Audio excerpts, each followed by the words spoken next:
What's up, Guardians? Sir Praedith here. I'm back. Didn't go very far. Had some personal problems. Just needed to be resolved. I appreciate all the support I got from the entire Twitter community that I am a big part of. You guys are great, and I really appreciate all the well wishes and good messages that I got over the last 2 days. But I've got some exciting news. Well, Bungie have some exciting news for us in general for PvP. Weapons update for December was launched, patch notes were launched, and I'm going to go through these rather quickly so I don't waste too much of you guys' time. Base weapon changes, auto rifles. The 2.0 update brought auto rifles back into the competitive space as an option. However, we find they are still occasionally losing to pulse rifles at close range based on that data. Auto-rows are coming up a tiny bit to help them fulfill their intended role. And I'm just reading straight off Bungie's website here, guys, but I will elaborate and give my thoughts on what I think and what I think is a good idea and a not so good idea. Goals. Auto rifles are optimal at close to medium range. These are the goals Bungie want to fulfill. Auto rifles can effectively compete against pulse rifles in PvP. Now the changes they are introducing: small increase to base damage, low rate of fire, Surus Regime and Answering Chord, prime examples, will be getting a 3% base damage increase. Medium rate of fire auto rifles such as the Xalos Supercell or the Paleo Contact JPK-43 from Dead Orbit, these medium rate of fire weapons will be getting a 7% base damage increase. High rate of fire such as the Arminius D from Hake or the Necrochasm from Crota's End Raid will be getting a 4% base damage increase. Now I'm all for this. Necrochasm feels lackluster. It was a big improvement on 2.0, but it still feels slightly lackluster compared to other guns, high rate of fire guns. I still think high rate of fire auto rifles are going to be kind of poo, in fairness. I couldn't see them being fantastically great.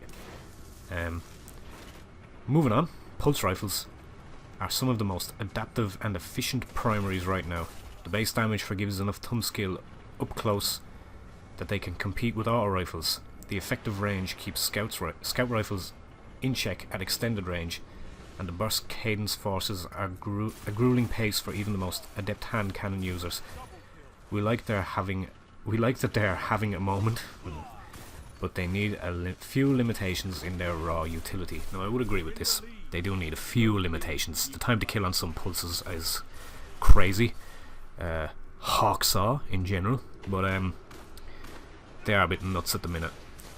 The goals for Bungie are the pulse rifles are optimal at medium range, but can still effectively engage enemies at close or medium long range.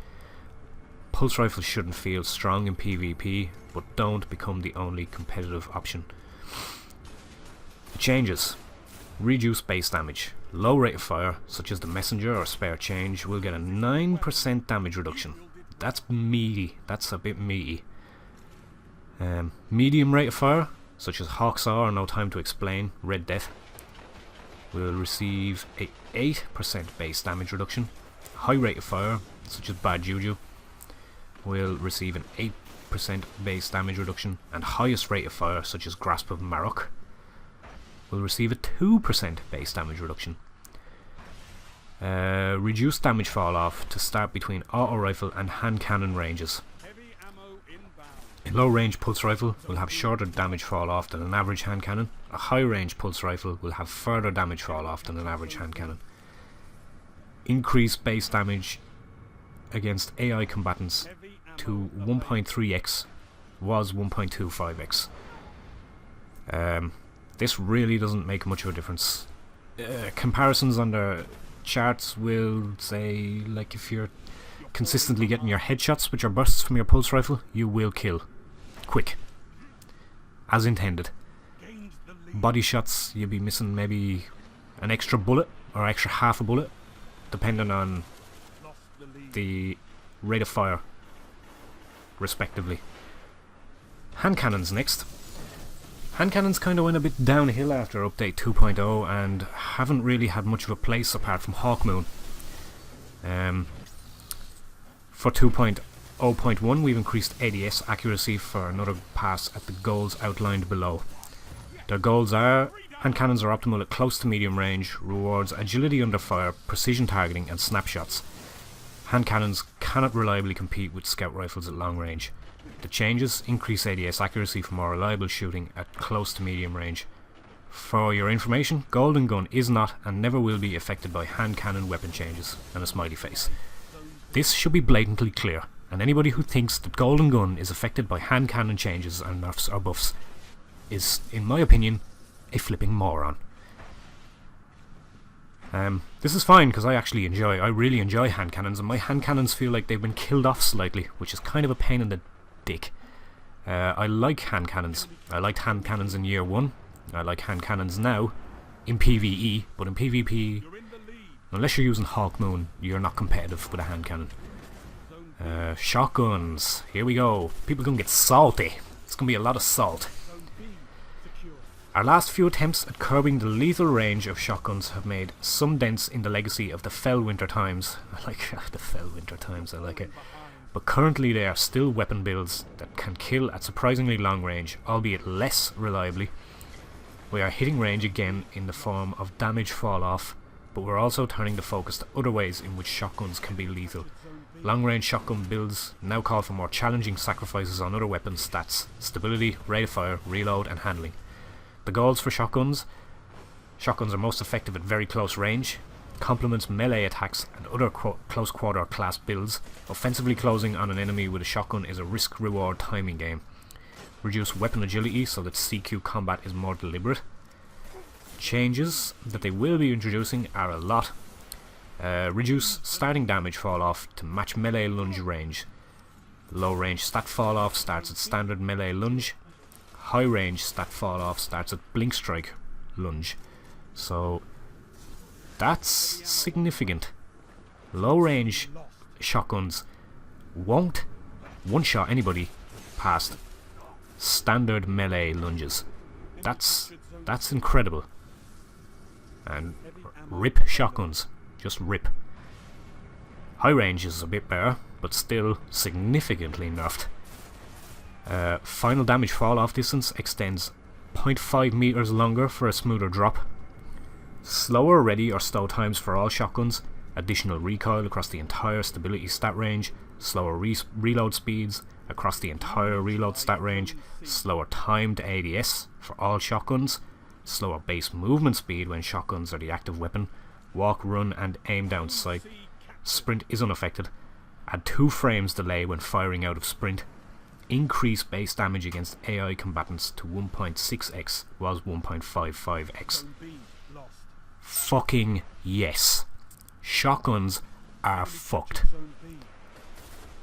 And I really don't care.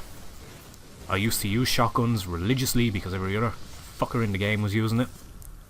Then I acquired finer tastes with the sniper rifles, and now I don't care about shotguns anymore. So rip shotguns.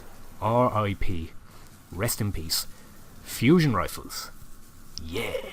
I love my fusion rifles. I'm sorry. I loved fusion rifles in year 1, early year 1. And I'm glad they're getting a buff. Fusion rifles are nuanced weapons. Not only in how to use them effectively, but the ability to track targets and predict movement being imperative, but also that the weapon stats can provide a variety of experiences. For example, high stability will keep the projectile grouping closer together and improve your chance of hitting all shots. High range will increase projectile speed and reduce the enemy's ability to dodge the burst. Charge speed will move the weapon's roll from reactive to anticipatory as it goes from fast to slow. Our hope in this patch is to make these players facing decisions easier to answer. Slow charging fusion rifles like the Omolon Thesan FR4 can push the effective range of fusions to the max. Faster charging fusions like Split Shifter Pro will allow players to be reactive to close range threats. The goals for fusion rifles: fusion rifles are optimal at mid-range, where targets are easier to track, but are not close enough to attack while charging up. Requires combat foresight and the ability to predict the target's movement to use successfully. Accentuate close range or medium range effectiveness by tuning charge speed and stability. Make players more judicious about spending ammo. And the changes: increase charge speed on fast charging fusion rifles, but reduce burst damage to compensate. I like that. That's nice. Fusion rifles behave more predictably based on player state. Reduced hipfire stability for all fusion rifles. Increased ADS and crouch stability for all fusion rifles. That's the player states, obviously. So you've got reduced hipfire stability for all, but increased ADS and crouch stability. Which is, okay, I see. Reduction in carried ammo inventory for all fusion rifles. I don't know why this is a change. I don't know why that's a thing. Increased base damage against AI combatants to 1.25x was 1.15. Sniper rifles. Sniper rifles. There's a nice one in here as well. I like this. The people are going to get salty about this. If you're salty, leave a comment and I won't give a fuck.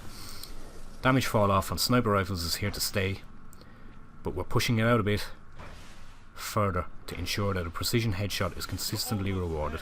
With the new values, sniper lethality should only be affected at really long combat distances. Speaking of rewarding precision headshots, luck in the chamber is not so bloody lucky anymore. Will now only grant a precision damage bonus when the perk rolls on a sniper rifle. So your luck in the chamber will only proc if you shoot him in the head. No more body shots. Bye bye. The changes, or the goals rather. Sniper rifles are optimal at long range and difficult to use for medium or short range combat. Sniper rifles reward thumb skill with high damage against precision targets.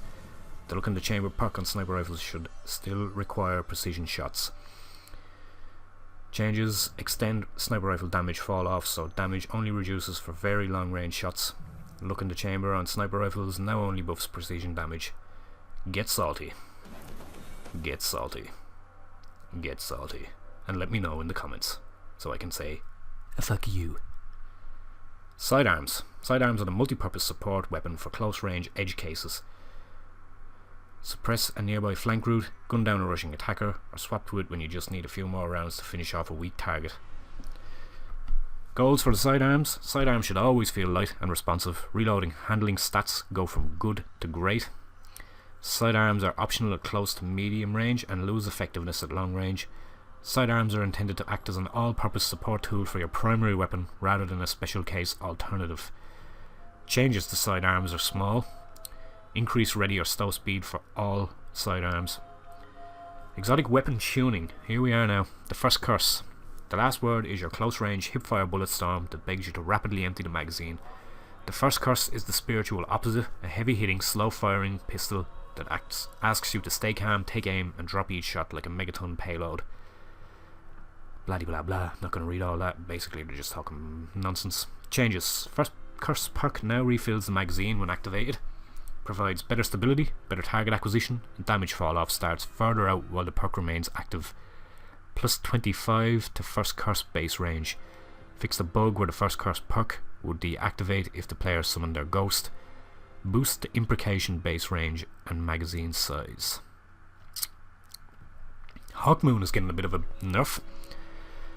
Changes. Reduce base range by 20. Lucky bullets from both the luck in the chamber and holding aces now deal 1.2x bonus damage, was 1.3.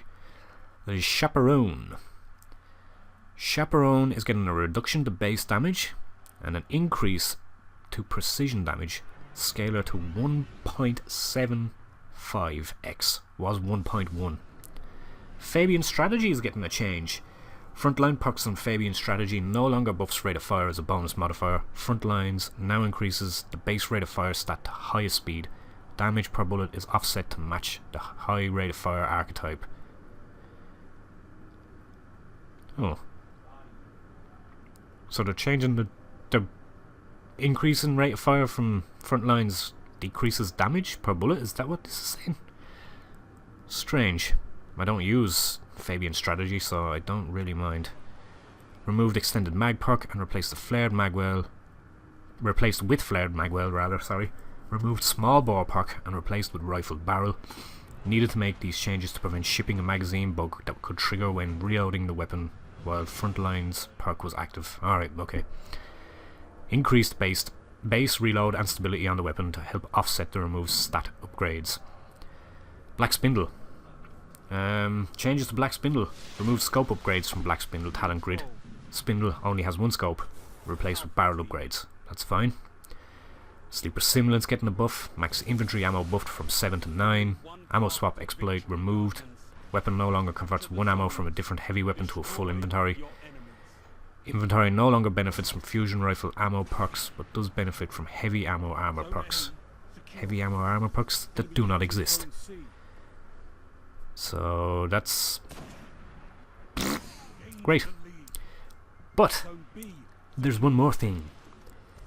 Bungie, on their Instagram account, have been releasing some nice little year ones that are going to be making their way to year 2. Very tasty. Only recently they have put up the Apotheosis Veil, the Peregrine Greaves, the ATS-8 Tarantella chess piece. This is the chess piece that we were meant to get on launch.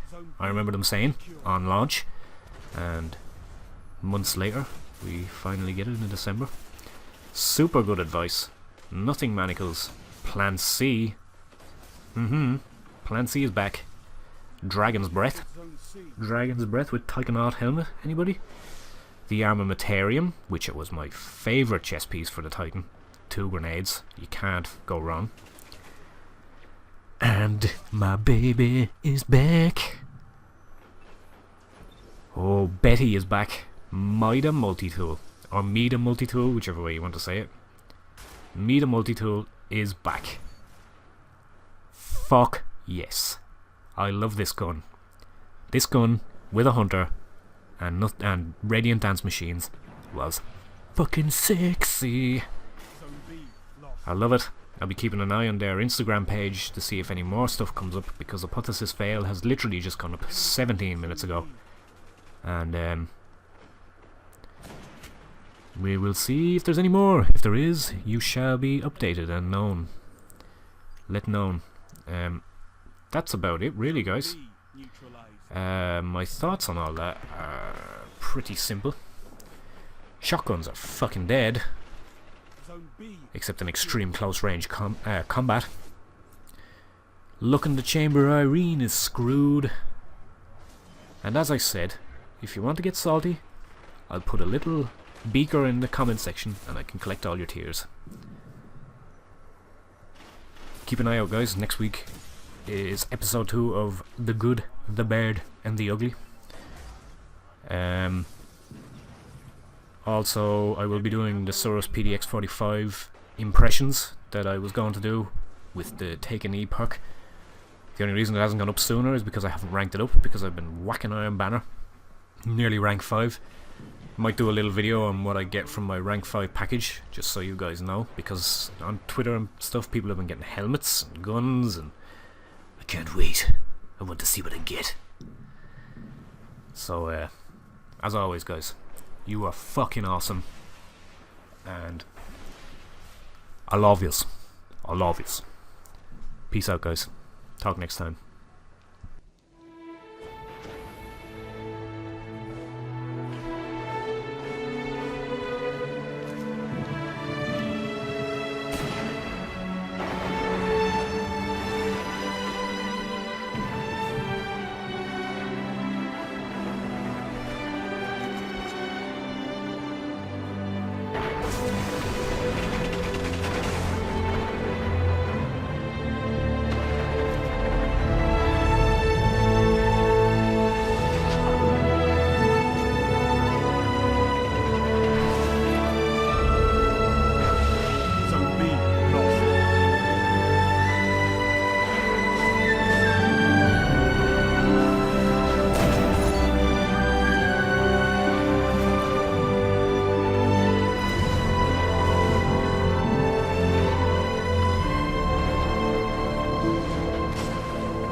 captured Zone B.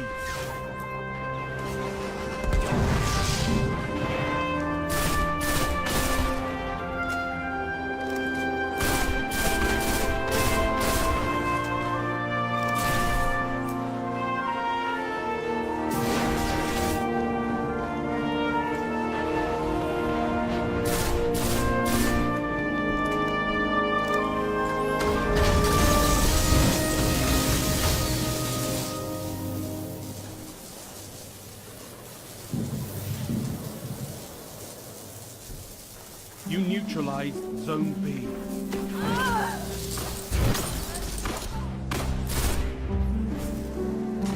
You captured Zone B.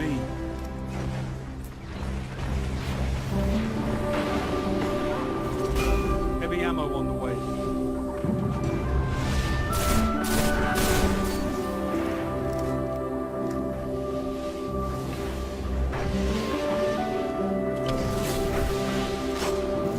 Heavy ammo available.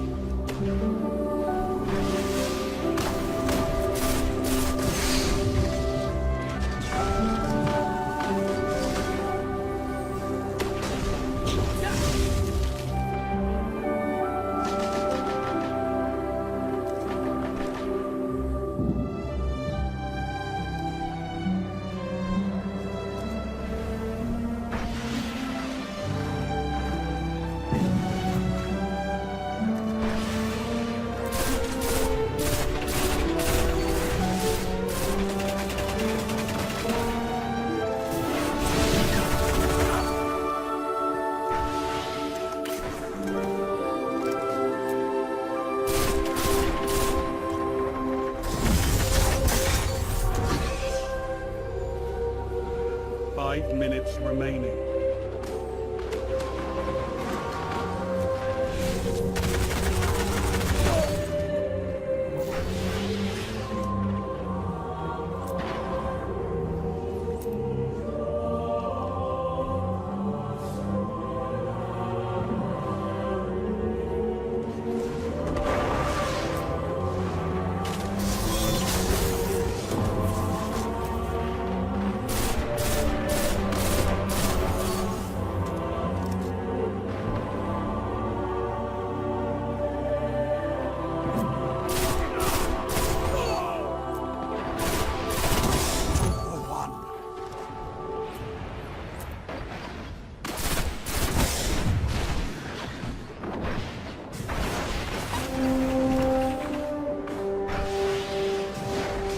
Let them burn in your light.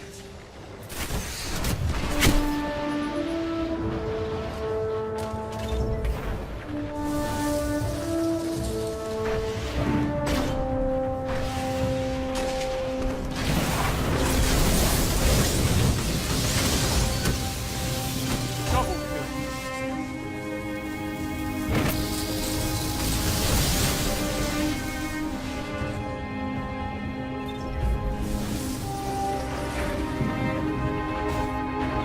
Nice work, Guardians.